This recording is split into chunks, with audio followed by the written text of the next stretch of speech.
The 2025 NBA regular season is thankfully over. Too many games if you ask me, and Steve Kerr, but that's a topic for another video. For 20 teams, there are still games left to play, but for 10 others, their focus turns to praying a ping pong ball bounces in their favor. Let's take a look at each of their seasons. For the Utah Jazz, this season was more about the man in the front office, rather than the players on the court. Danny Ainge is a good GM. He's good because he understands something so simple. To be good in this league, you need good players. But to be great, you need special players. Ainge's greatest attribute is that when he sees an opportunity to acquire someone special, he doesn't hesitate, sometimes bordering on ruthlessness. Just ask Isaiah Thomas. And now with Cooper Flagg coming out this year, in reality, the Jazz's season was over before it even started. Just go look at some of their starting lineups from the end of the season. Their coach is good. Lauri Markkanen is a good player. John Collins is a good player.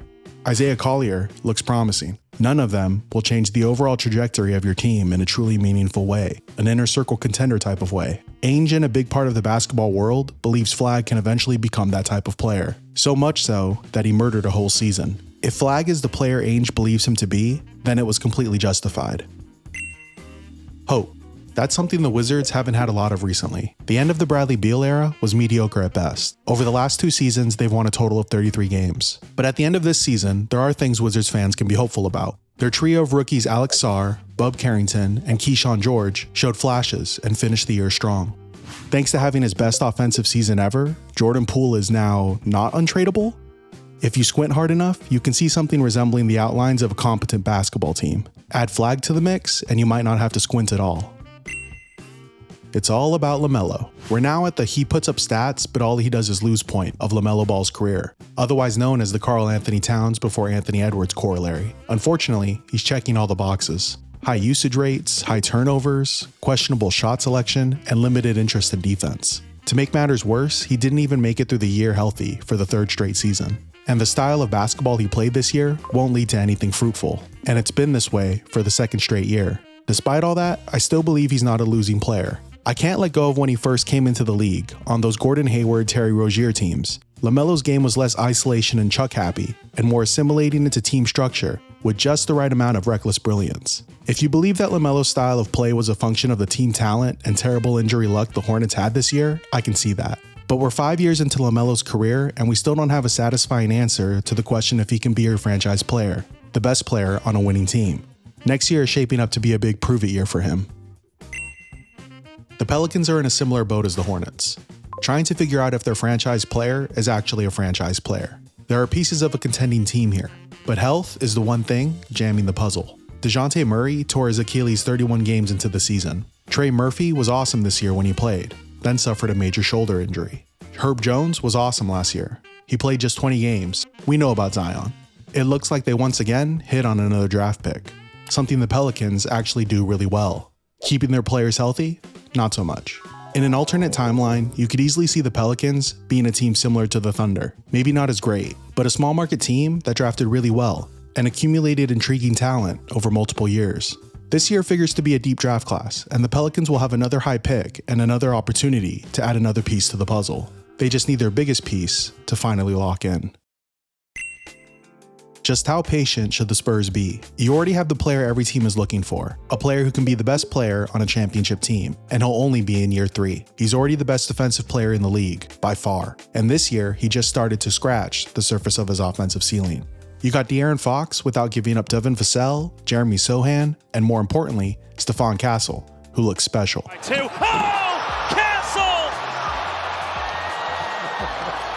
Great job, Kangs. But for the 2nd straight year, the season felt like a false start. Greg Popovich suffered a stroke and missed most of the season, and Wembanyama was ruled out for the year after the All-Star break with a blood clot in his shoulder. Obviously, both are scary. Popovich's status for next season is right now up in the air. Wemby expects to be ready for next season, but blood clots have ended careers. The Spurs don't have to be championship contenders next year, but pressure will start to mount if they have another well below 500 season in 2026.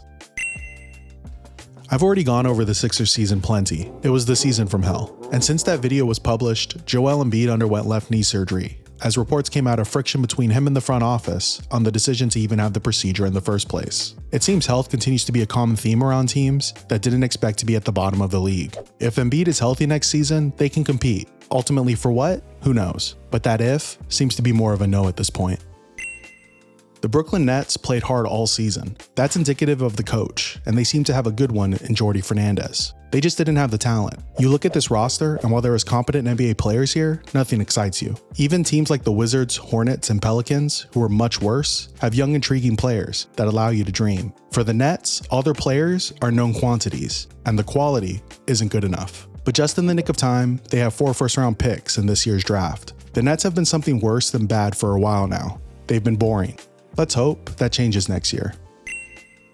Just what the hell are the Raptors even doing? Last year, they traded for Emmanuel Quickley and RJ Barrett. This year, they traded for Brandon Ingram. All 3 are players who are talented, but for some reason leave you cold. It'll be hard to trade them again. The man behind the moves is Raptors GM Masai Ujiri.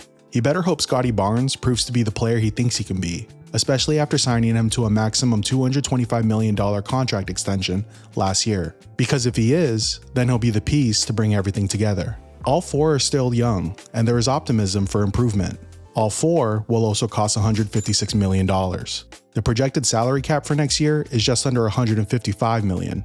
That's a lot of money committed to a quartet of players who have only had 2 All-Star appearances between them, and couldn't even make it to the play-in tournament in the weaker Eastern Conference. Ingram is obviously injured, but still. Ujiri is the architect of this team. This is his vision, and the Raptors might be stuck with it for a while. 2025 was another middling season. 2019 was 6 years ago. The grace period is over.